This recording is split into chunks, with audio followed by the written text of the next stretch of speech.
Hello বন্ধুরা, কেমন আছেন সকলে? আশা করি সকলে খুব ভালো আছেন। আমি রাজ, আর আপনারা দেখছেন এভরি লেন্স উইথ রাজ। তো এই চ্যানেলে আপনাদের সকলকে স্বাগত। যদি চ্যানেলটির ভিডিওগুলো আপনাদের ভালো লাগে তো অবশ্যই চ্যানেলটিকে সাবস্ক্রাইব করবেন এবং লাইক করবেন এবং বন্ধুদের সঙ্গে শেয়ার করে দেবেন। তো গতকাল সন্ধ্যাবেলা আমি চলে গেছিলাম মেঘনা ক্যাফেটেরিয়াতে। এই ক্যাফেটেরিয়া বা ক্যাফেতে এখানকার অ্যাম্বিয়েন্সটা এত সুন্দর। হ্যাঁ, এখানকার খাবারের টেস্টগুলো খুব অসাধারণ।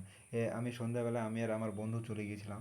তো এখানকার দেখছেন বাঁশের ছাউনিতে ঘেরা, খুব সুন্দর। এছাড়া এই পার্কটির এক কোণায় অবস্থিত এই মেঘনা ক্যাফেটা। হ্যাঁ, এছাড়াও এইগুলো যে লাইটগুলো দেখতে পাচ্ছেন এগুলোতে বসার জায়গা, সন্ধ্যাবেলা খুব সুন্দর।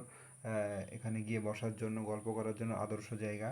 তো এটার যদি বলেন লোকেশানটা কোথায়, তো এই লোকেশানটা হচ্ছে করিমপুর নদিয়া, লালন মঞ্চের পাশে। এখানকার প্রবেশ মূল্য হচ্ছে 10 টাকা। তো সন্ধ্যাবেলায় আপনার ফ্যামিলি কিংবা কাছের মানুষকে নিয়ে অবশ্যই আসতেই পারেন।